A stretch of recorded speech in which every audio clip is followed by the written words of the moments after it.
The following is a production of DallasCowboys.com and the Dallas Cowboys Football Club. How about them Cowboys? Yeah! Go Cowboys!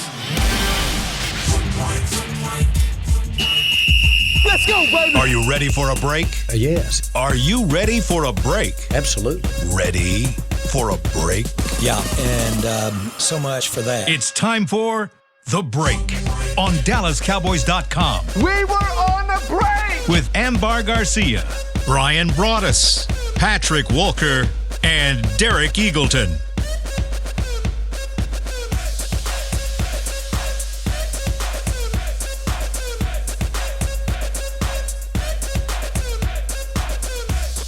It is Thursday, December 28th, 2023, season 19, episode number 97. Welcome to the latest edition of The Break. We are live. Happy birthday to you. Hey, join in, guys. Don't leave me by myself. They're turning Happy birthday to Derek. Happy birthday to you. Thank you, guys. I was going to say it facing the camera. I appreciate that.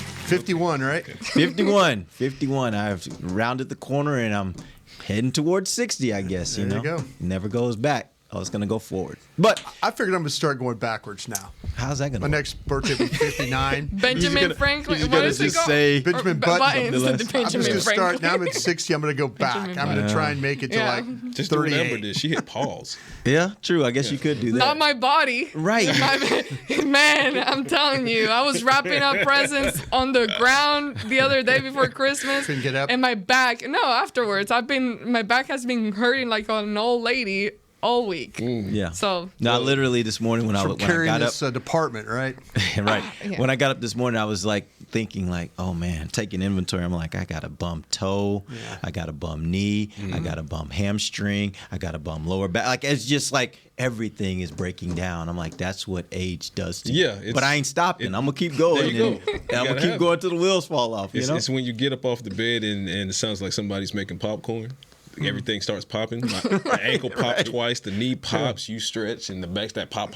It's like, okay, Hey, Orville man. Redenbacher in here. But it's better than the alternative. Exactly. well, So your we're gonna keep energy is moving. good. Your Thank vibe you. is good. You're, you know, Prospering. Yeah. You keep up with your running You're and still- everything. I was going to say, still running 80 miles a Man, morning. I can't do that, and I'm younger than you, so Hey, kudos to you. I and think that's happy going to birthday. end at some point. My body's starting to say, hey, man, does. that running stuff, you might want to try biking. Walking. No, yeah, you might want to try something Yeah, different. biking is fun. Biking Hey, is man, good. It's a it's good work. workout, too. All right, let's jump in. We got a lot to talk about today. We're going to talk about the Detroit defense versus the Cowboys offense. Before we get to that, though, let's catch up on some injury updates. We've got three guys I want to talk about. Tyron Smith, who did not practice with a back injury. Chuma Edoga, who has a toe injury. We had limited participation yesterday. And then Rico Dowdle with an ankle injury. He did not practice. What are we hearing about those three? I think Rico's going to be hard-pressed to play against the Lions. I mean, he only had 2 handoffs for 4 yards. I think the ankle injury that he's been managing for the past several weeks, I want to say 2 months at least, is really kind of catching up with him. And I think they're at the point where they're looking to maybe shut him down a little bit so that try to help him heal up for the playoffs. I think that gives you Malik Davis for his third and final elevation for the regular season. So look for that to be a thing. Like you said, Derek, he didn't practice Rico on yesterday. We'll see if he does today, but I doubt it because he was downgraded yesterday. Chuma Edoga, like you said, popped up with a toe injury, limited. I don't think that this is something that'll hold him out. But again, today being the Thursday practice, technically Friday, we'll see how it goes with the designations. Jonathan Hankins, we talked about him yesterday. There is some optimism there, but if I'm a betting man, I don't bet that he plays. I'd be pleasantly surprised if he does. Malik Hooker, good news, upgraded from limited to full with his ankle injury. So he's back to full health or damn near it. So that's the good stuff. That's good stuff. Hunter Lipke also upgraded with his thigh issue from limited to full. Zach Martin had a rest day. Tyron Smith, DNP, which is did not participate again. I don't know that I put too much stock in that simply because he's on, quote unquote, the plan. So whether it was the back issue or him not practicing anyway, because that's the course that they have him on, I don't know that he would have participated. So it makes it hard to determine where he is in the process. But they're at least mostly optimistic that he'll play, but we'll see. Maybe 60-40. And Willetsko, he was activated yesterday in that transaction that replaced Rashaan Evans. So I do want to point out for the Lions, though, Taylor Decker, their starting left tackle. He was downgraded from limited on Tuesday to did not participate on Wednesday with a groin injury. So they have an issue at left tackle, maybe something the Cowboys can exploit. We'll see, but that's a big one to look at for Detroit. If my memory serves correct, yesterday, Brian, we were talking about the Lions offense. You were saying that left side had some problems anyway. Yeah. Is this worsening it, or was Taylor Decker part of the problem? He's part of the problem too. I mean, he's a very good athlete, but the problem with him, he's not very strong. And you got a couple of guys on your defensive line that are really good, and they go speed to power. And that's where I think that he's talking about the groin injury with him. We'll see if, in fact, that he does play in this game. But that was going to be a spot I was going to attack anyway. With him in the lineup or out of the lineup, I'm still going that direction. Well, that should be an interesting matchup for the Cowboys. And as you said, I really believe this game's going to come down to the two offenses and how well they can operate. So if there's a way to be able to affect their passing game or their running game, I think that's going to be key for the Cowboys. All right, let's jump in. Let's talk a little bit about this Detroit defense. And, Brian, I'm going to start again where I started yesterday. I want to get a big picture look. And I really want to do this because this is not an opponent that the Cowboys necessarily face often. I want to make sure fans have a good overview of where they are. Tell me what they do best and what they struggle the most at when it comes to their defense. Well, Dak loves playing him. I think he's 4-0 in his career against these guys. So when he does see him, that's a positive there. I think the best thing they do on defense is their ability to affect you with linebacker pressure, rushing the passer. This is we saw last week the problems that the Cowboys had dealing with the linebackers and the blitz. They do a really good job of timing up linebacker blitzes, safety blitzes, slot blitzes. So you're going to see Aaron Glenn, who's their defensive coordinator, does a really good job with this. He's going to disguise where he has guys in the box, and then next thing you know, you're going to see blitzes coming that direction. So, the Cowboys didn't exactly handle things very well against the Dolphins. Mm-hmm. Maybe, the communication. I know I was listening to Nate Newton last night on our show, the Crosstalk show, and he was talking about communication with offensive linemen on the road. We talked about it on our show as well.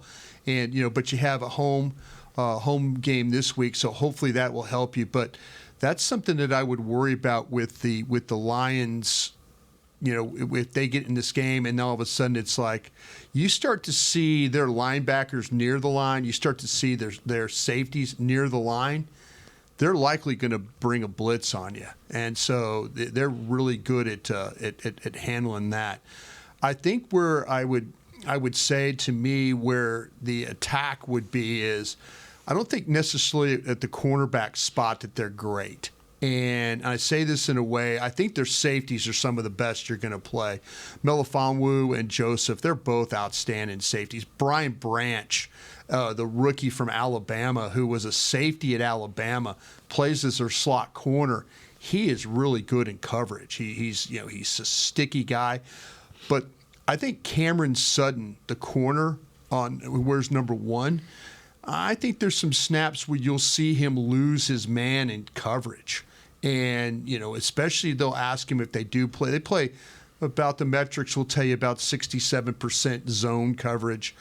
But they'll have times where they will lose guys in coverage. And they're hopeful this week that they get Jerry Jacobs back, the corner they lost. They've been playing with a couple of fill-ins the last couple of weeks, and it's been just okay for them. But I kind of feel like that where people have kind of taken advantage of these guys is like a guy, like I say, a Cameron Smith, who loses men in coverage. CeeDee Lamb, really good at route running and his ability to have guys not stay with. So blitzing linebackers, blitzing secondary, the best, and then the lack of coverage on the corners, I think, is an issue for them as the worst. It sounds like they are better at the slot than they are on the outside. There's no question they are. Like I said, they're committed to playing, and playing with that with their slot corner. They just don't want to move Branch to the outside. Yeah. They like him inside, and they're going to try and figure out ways to navigate the other positions. But man, I'll tell you what, Branch is a good player. And Melifonwu, the safety, and those are good play. Like I say, those you make a mistake just being careless with the ball, and you just like throw it up, and you're not quick throwing it, or you're not confident in throwing it, and you just kind of loft it out there and hope for the best. These guys will hawk it. Yep. And that's what you kind of have to worry about in this game. With that being said, then do you think that this is a game where maybe instead of moving CD into the slot as often as they do, that maybe you keep him on the outside? I keep him on the outside. Because going up the middle might be a bit of a challenge with the safeties and the slot corner. I think so. To me, I try and find as many times as I can get my guys on Sutton, number one. Yeah. That's the guy that I would, and we'll see how much, if there's any rust, with Jacobs coming back. He's dealing with a hamstring injury, but they've had a lot of guys come through and try and help and play the position. It just hasn't probably worked out well for them. But I would be very mindful of these safeties and their nickel. That's who I would try and kind of stay away from if I could. Yeah, the other thing you could consider there is if you know that they're stronger there, you may want to kind of occupy them with CD and then take advantage of the outside with Cooks and maybe this is a game where Gallup can get more involved. You take some shots downfield if you can get the safeties to really be preoccupied with CD in the middle of the field. There might be some opportunities there as well. If they're not blitzing. Right, because they blitz like 1/3 of the time. But they play a lot of single high because they also like to play a lot of zone. So the key for them, for the Cowboys, in order to exploit the downfield opportunities, is you got to figure out a way to pick up those blitz packages, and then even outside of the blitz packages, you're talking about a defensive line that features Aiden Hutchinson, right? So you got to be stout in your pass protection. Fingers crossed that Tyron Smith is back for this game because this is one where they're definitely going to need him. But if you can pick up those blitzes and you can win your one-on-one matchups as far as your starting offensive lineman, then the shots are going to be there. I love the idea of keeping CD more so to the outside because Brian is right. Sutton, he's a liability. Those other guys, they are much stickier as far as their hands are concerned, and they are much better in coverage. So the slightest mistake turns into an interception. These guys do take the ball away pretty well in the air, and it's evenly dispersed between those, Cameron Sutton notwithstanding. Those other guys, 3 interceptions here, 3 there, 4 there. So it's a pretty stout unit, and those safeties play very well. So keep them playing forward. But that means you also need to establish the run. This is a game where you need to make sure that your run game is solid. So it would be key how the Cowboys handle the Rico Dowdle situation. And do they rest him? Is Malik Davis up? Do you get more reps to Hunter Lipke? Forgive him for that fumble that happened because he had 2 third-down conversions on that same drive. So at least he's coming in, and then they had to pass to him as well. So they got him active in the pass game as well. You got to forgive sooner or later, Chris, right? focus the camera on Derek's face. Yeah. You got to All forgive the faces sooner or Derek's later. making right now. It'll be interesting how they try to keep him off balance. I hear you. I'll tell you the metric that stood out, and I know we all like to look at the metric. The one that stood out for me in this game in the matchup is this team's only given up 5 touchdowns playing zone coverage this year.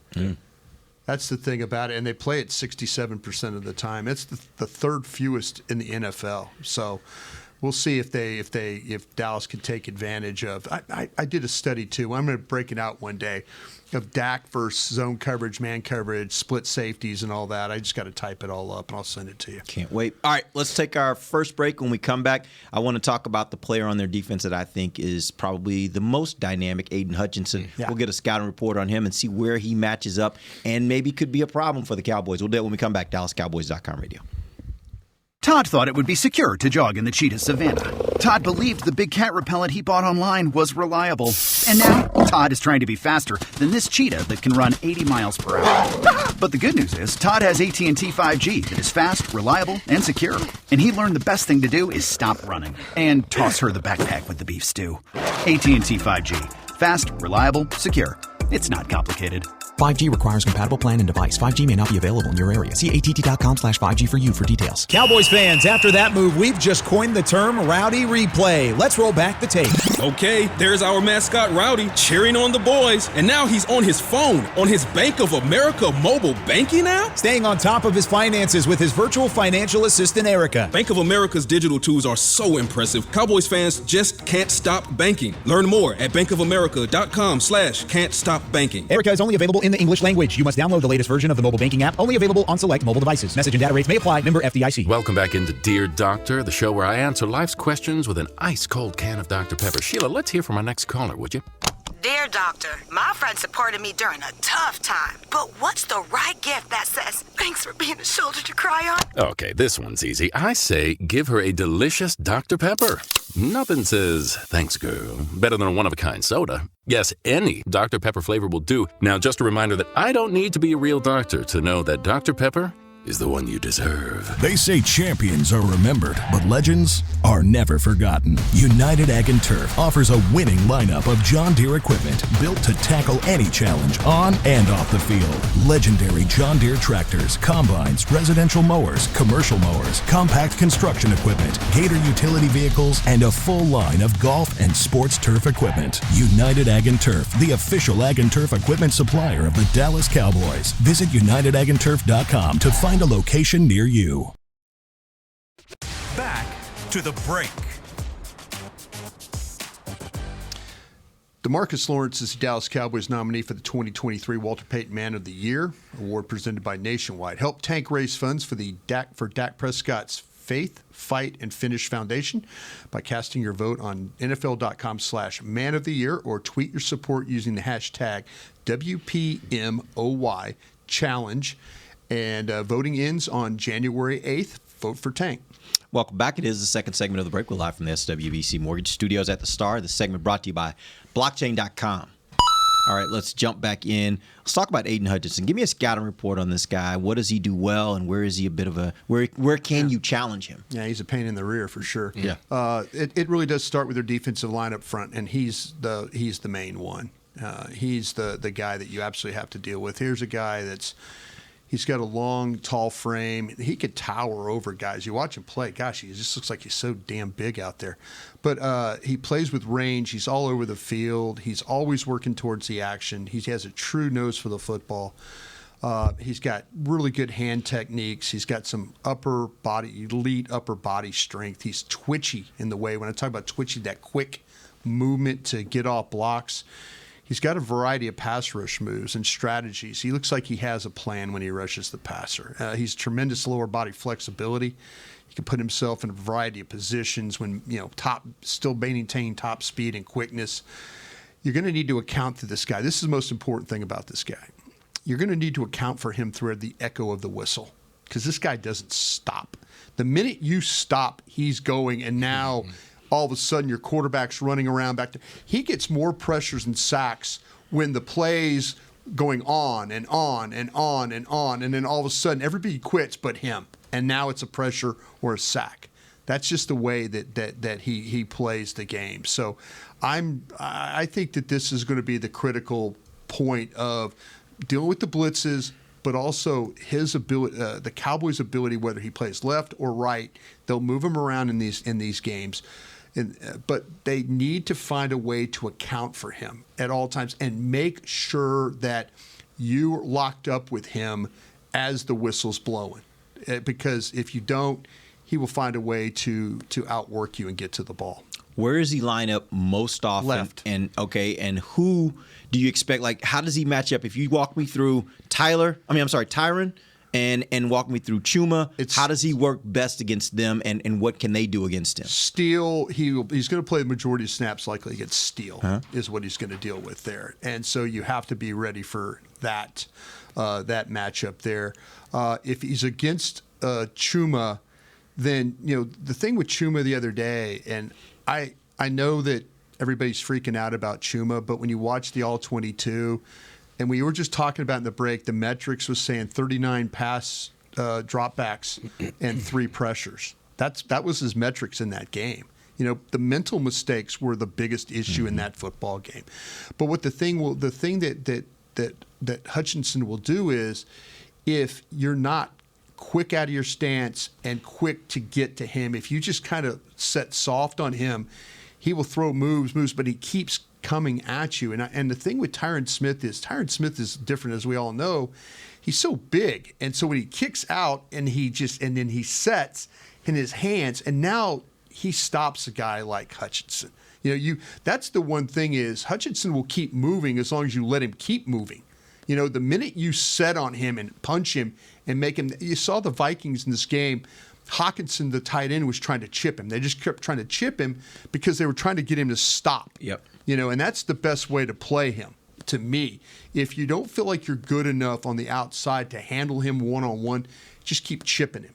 Make him start, stop the whole game, and that way that'll keep him off your passer. But of course, you're going to have a better opportunity if he goes over and rushes with Smith. Is going to be able to handle him. Steele is probably going to need a little help. Steele has got the athletic ability, but Steele doesn't have. I think Steele could get broken down easier. Like Steele, if he's not good with his hands, and this guy will like swat your hands, push your hands. Push you. Like I say, there's a lot of pass rush technique in the way that he goes. So he could break you down pretty well. But if I'm Dallas, I'm finding a way to. Sometimes you see Jake Ferguson chip the edge, and then go out in the route. I think that's going to be a necessary plan this week for Hutchinson. What does the middle of their defensive front look like from a pass rush and a run defense? They really don't let you run the ball all that much, but their offense scores a lot of points. So they're like the Cowboys in the way where you get behind in the game and you don't run the ball anymore because you're chasing points. Mm-hmm. But what they are is they are really, really big inside. Benito Jones and Isaiah Buggs, their defensive tackle. Jones is like 6'1", but he's super wide. And he does a lot of the dirty work inside for the Lions. They can anchor on double teams. They hustle. They got some sneaky speed to these guys, and they move them along the line of scrimmage. Buggs, the same way. Massive man, 330, keeps his feet moving, kind of head up, locate the ball. Just going to push the middle of the pocket. Like I say, they're going to push you, but here comes linebacker blitz. Anzalone, linebacker blitz. We were talking to Zach Martin yesterday, and he brought up Alex Anzalone, the linebacker, and how much these guys blitz. And so that's where that's all of a sudden you get that middle push, but now you get guys occupied and they're not coming off and getting and picking up blitzing linebackers or blitzing secondary guys. So that's something you're going to have to do. This is the size of the two guys, both being about 330 pounds. How would you best offset their blitz? Well, the one thing is the recognition of it first. Mm-hmm. Would be the thing that I would make sure that and I think Dak's got to help you a little bit too here. They had a sack the other day where, and I don't know why Dak did this. He moved Pollard from the left to the right and sent him into the flat, and then the blitzer came from his left. Mm-hmm. Whereas if he just left Pollard there, pick up the blitz, account for the blitz. Everything that I'm doing, I'm trying to help to, if in fact it's a Doga, I'm helping everything to his side. I'm just assuming that, it's not going to get picked up. I'm just assuming that. So I'm just making sure if it's setting backs or this the communication about making sure that they slide or pick up the right guys. I think they had to have worked on all this all week. Really worked on it all week when it comes to, because you watch the Lions play. It is about that pressure. It's not, last week you see 4-man line pressure. This one you see the pressure from the linebacker. Like I say, Anzalone, he's of off-ball linebackers, he's like the second most pressures in the league, blitzing guys. So you got to be ready for this one. But I would make sure that you got the offensive linemen and all on the same page, but also, too, be careful about moving backs away from potential blitzers. I'd keep a back to Anzalone's side there, just in case you do see that rush. And there's also ways to make them pay for linebacker blitzes. Obviously, first you want to recognize it and make sure that the protection is there for it. But, your screens, get more effective at the screen game. Have, like, emergency, valves that you can pull in case of emergency. For example, if there's a blitz coming, okay, well, maybe you should have somebody in the flat just in case. Maybe you should have a quick slant in place just in case, because if it's the Mike that's blitzing, then ideally your slide on the quick slant should be right there for you for the quick hit. So, acknowledge it, recognize it, make sure your protections line up. And then, of course, if you're back, Pollard, if it's Rico, Malik, whoever the case may be, make sure maybe they get a chip before they head out. But, yeah, you can do that in the quick passing game as well. Brian Baldinger and I we were talking about it yesterday on our show, and, Baldy, NFL Network, and he was talking about, I was asking about the hot throws, and he says, I don't see teams hot throw anymore. Nate Newton last night on the show was talking about, Dave Campo brought it up, hot throws and stuff.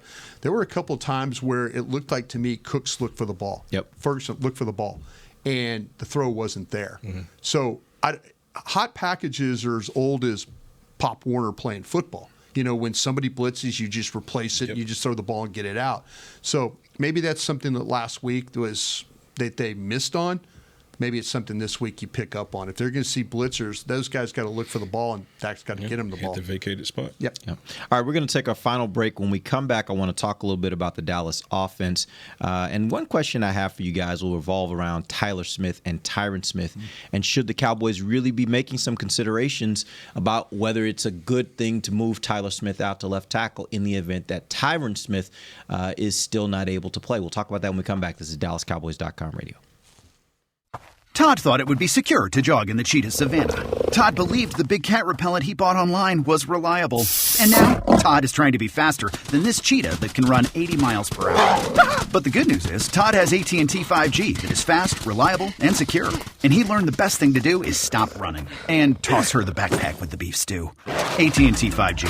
Fast, reliable, secure. It's not complicated.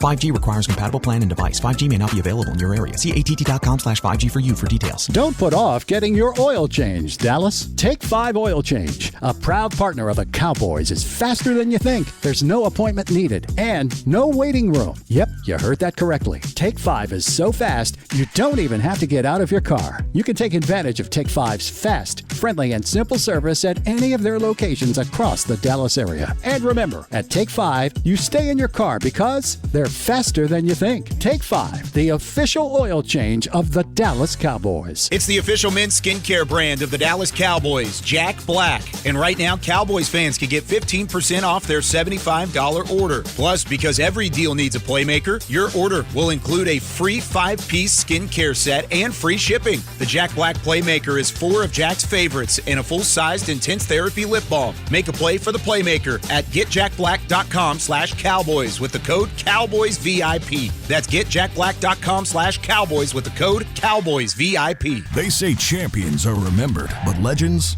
are never forgotten. United Ag and Turf offers a winning lineup of John Deere equipment built to tackle any challenge on and off the field. Legendary John Deere tractors, combines, residential mowers, commercial mowers, compact construction equipment, Gator utility vehicles, and a full line of golf and sports turf equipment. United Ag and Turf, the official Ag and Turf equipment supplier of the Dallas Cowboys. Visit UnitedAgAndTurf.com to find a location near you. Back to the break.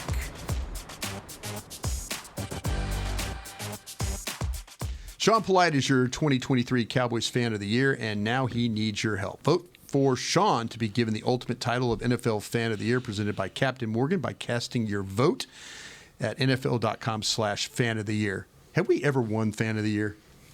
For the NFL? Not Yeah. sure. I don't think so. Conspiracy. I thought we did. Do we have a Fan of the Year? I think we did, right? We won for the NFL. Recently? Didn't we? I kind of wonder if anybody. I don't think we've won yet. Yeah. Oh, we haven't. We just have the actual winner, our own fan base Okay. fan of the year. I think that's what There's nobody. There's Every no team chance in nominates one hell person. that somebody's going to vote for our guy. I'm sorry. Well, we're working against Sean. the rest of the league. That's Like, what I'm we would saying. need all of our That's what fans I'm to saying. turn out and vote for the guy because the fans. Because no other team's going to vote. Yeah.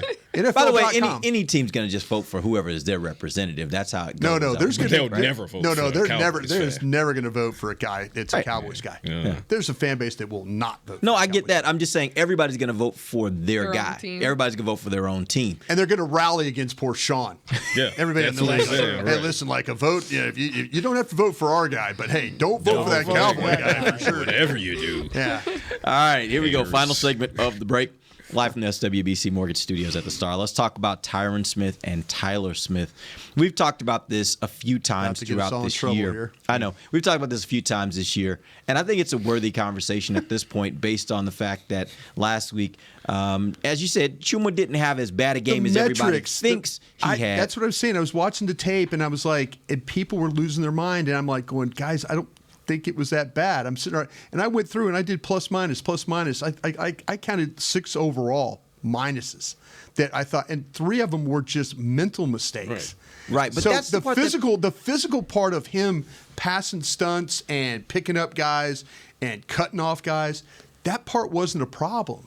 It's the problem. It's just like when you have a mental bust and it just wrecks the play at the worst time. That's where you're at. Right. And that's where you're at. And that's the part, quite frankly, for me, when you're talking about a left tackle, is most worrisome. Yeah. Because when you just choose not to pick up Chubb, that's how you get your quarterback injured. Exactly. Those are the type of situations that put you in a much worse situation than just a sack. Yeah. And that's why I'm like, I think the conversation is warranted. Should you put a more capable person in Tyler Smith out there as opposed to Chuma Edoga, because he's more capable to take care of the blind side of your quarterback. And play Bassett left guard. And play Bassett left guard, yeah. See, the radio guy in me says absolutely do that. And then, but those guys sitting in that thing, they do not want to move. I get it. They absolutely do not want to move Tyler Smith. We all, I'm sorry, I don't mean to speak for you. I kind of feel like, though, as a group, we're saying, we've seen Tyler Smith play at a very high level at left tackle. Yeah. What is the problem? Put him out there.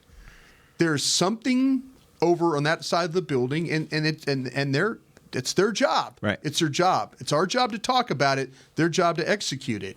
And there's something fundamentally, and it might go back to Jerry Jones's belief when I did work with him in scouting, that of how important the inside three are for him. Mm-hmm. He learned, somebody in his journey in the NFL, Al Davis, John Madden, somebody told Jerry Jones about having the front of the pocket firm. And he believes that with all his heart. He believes that if a quarterback can step up, he has a chance to throw. Quarterbacks should be able to handle stuff off the edge. Mm-hmm. It's the stuff in the middle of their face that they can't handle. And they fundamentally do not believe moving Tyler Smith is a good move for them. See, no one's going to agree with me on this one. But how do you lead with that? How do you know? Because we already kind of talked about it during the break. Oh, that okay. Yeah. Yeah, then you're right. But I know nobody's gonna agree. But if it was up to me and I'm the head coach and I'm sitting in this situation and I know we're in the playoffs, that's a fact. You're gonna go in there, and I know the struggles that the O-line is having, regardless of the stats and all of that. I think you want to give the quarterback the best protection that you possibly can. And we saw the way that Dak played in that game. Whatever it was, mentally, he wasn't really being his usual self.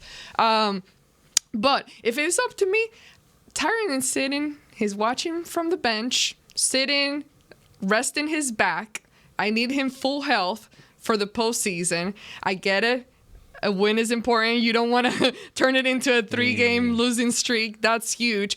But I care more about the playoffs and giving ourselves the best chance possible to go out there and compete and have health all in the O-line. So I would make the change, and this is definitely not going to happen, but I would sit Tyron, make the change that you're talking about, Derek, because then that gives you 2 games of getting a good look of like, okay, what can this possibly look at? Worst case scenario, emergency plan. If Tyron at some point in the game or whatever reason is not able to go, you take him out. Okay, emergency plan goes into effect. But you cannot just randomly just move the guy, move Tyler, and just expect, because we've seen it kind of before where they do switch in, and play musical chair. We've seen that happen. And it hasn't been terrible, but you don't want to just do that out of nowhere and expect it to, or just fully rely on that plan working for you. So I would take these 2 games to get a good look at that. But nothing I'm saying matters at all, because it is absolutely not going to happen. Well, but that's what I would do. But also that's why I'm not a head coach. To Brian's point, it also, when it comes to Jerry and also McCarthy as well, they don't like to move 2 pieces to solve one problem. And it also goes to that as well. That being said, you could speak for me on this one, because I've been on this train. When Tyron missed the first couple games or so, I was like, just pop Tyler Tyler Smith back out there. Cowboys were like, nope, we're not going to do it. Tyron missed more games. I was like, just pop Tyler Smith back out there. And like, nope, they're not going to do it. So, like Brian said, this organization, this coaching staff, this front office, they are hell-bent on keeping Tyler Smith at left guard. If I were the coach, which is your question, I would, in fact, pop Tyler Smith out to left tackle and put T.J. Bass at guard because we're also talking about the blind side. Because both sides are not created equal, right? So you got front side, you got blind side. If your left tackle is missing assignments against a guy like Bradley Chubb in key situations, blind side, that's a very dangerous situation. That's more dangerous than just the play being disrupted or blown up. You might not have a quarterback after that. So you got to account for that as well. And we talk about it, and it's true that the interior three are more so important than the outside linemen. But then the question becomes, what's the talent drop-off, right? Is there a bigger talent drop-off from Tyron to Chuma versus Tyler Smith to T.J. Bass? Or is it the bet? You see what I'm saying? You have to put that into the value equation as well. And I think when you look at but also which side is more important. Right. But when you look at it like that and you start looking at where's the biggest talent drop-off, then I definitely say Tyler out there. And because there's a shorter drop-off from Tyron to Tyler at left tackle than there is from Tyron to Chuma. So all of that. But I don't agree.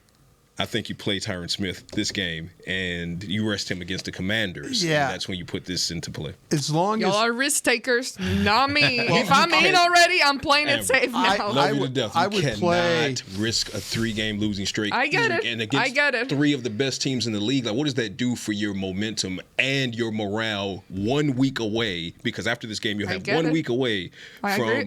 Good. They don't play well on the road. So who says you go into Washington and win that game? So now you're risking. Nope, get the win. Let me ask you this: have you given up winning the division? Sounds like she has. Oh my God!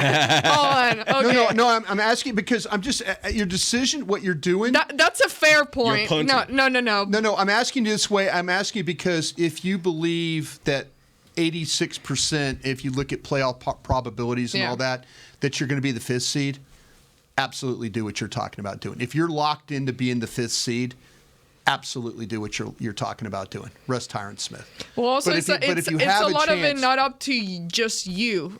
It's also you got to keep playing until they say you're the 5th seed. Yeah. Because if there's a chance that you can, and again, it's a slim one, but you got to keep playing. You got to keep winning and hope that something happens in Philadelphia where you win the division, or you can get the 2nd seed. I would hate to rest Tyron Smith and then lose a game. But if you feel like that, no, it's 86%, we're locked in, that the odds are too much for us, yes, let's rest him. I totally understand. Well, how important is Tyron Smith in the playoffs for you? Huge. He's huge. More than this weekend. But I got to try and get a home game. Yeah, I got to try and get to the 2nd seed. You're 3-5 on the road. The 2nd seed to me. Home game. The 2nd seed. Okay, to me, different question. Home game or Tyron Smith?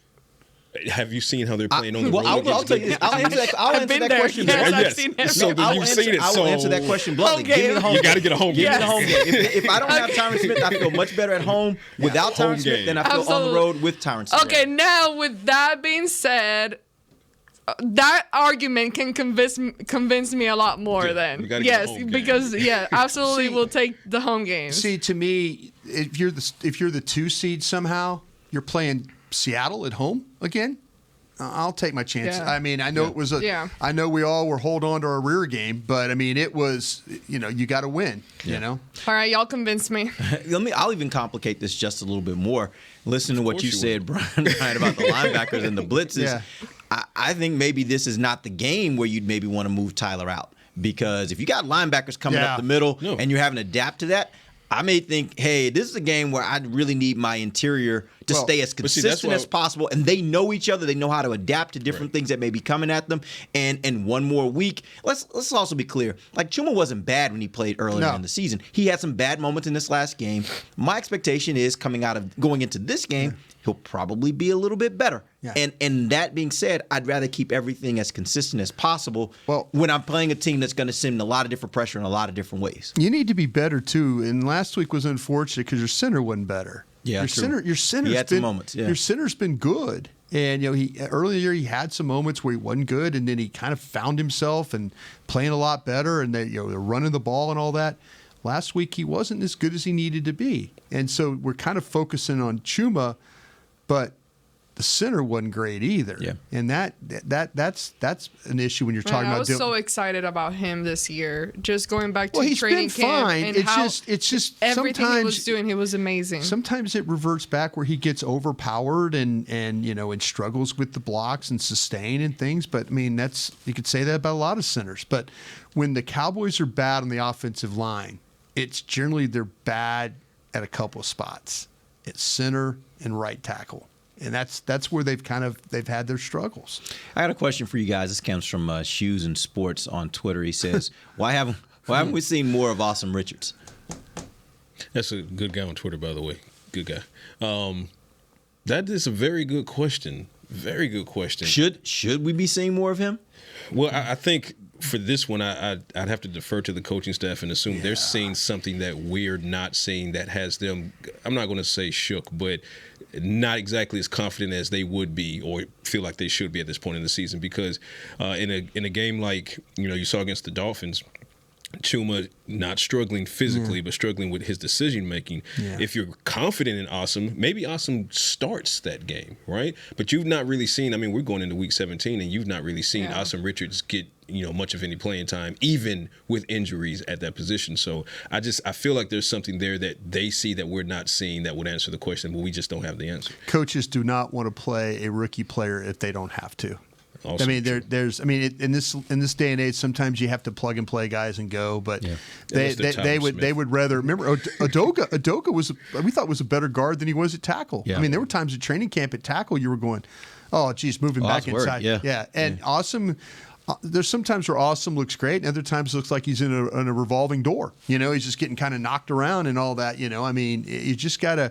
Coaches will go with what they know, and as much as they saw what they saw with Udoka, they know what Udoka can do. Yeah, that's what they do. It's so much youth there between Richards and then Willetsko, and Willetsko's second-year guy. But you got to wonder if his shoulders can hold up. That's what they say. So it's like, wow, just get and stay healthy for the next several weeks, Tyron. That's really all you can hope for. Well, it's crazy. We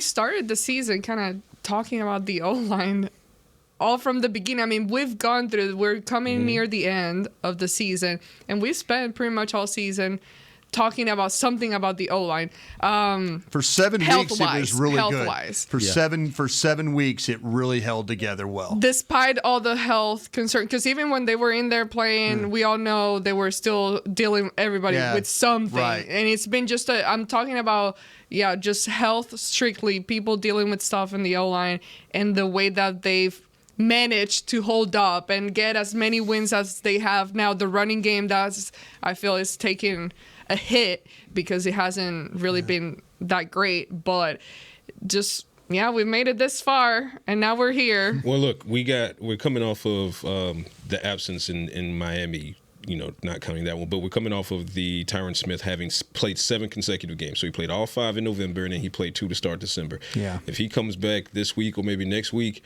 if he comes back this week, then maybe we get 6 consecutive games. Because that gets you, you see where I'm going with that, right? So you don't need 7. My point is, you don't need 7 straight games from him anymore this season. 5 or 6 consecutive games of health in your offensive line should be okay. And you're just being held hostage right now. Yeah, you really are. Yeah. I mean, you need him so badly, and yet you just when you pray to the football gods that please let him be healthy today, because you just got to have him. You just don't know from day to day. And you just don't know. Yeah. He might be sitting in that airplane seat flying to Washington, and then the back tighten up on him, and you're like, okay, well, here we go. Yeah. Yeah.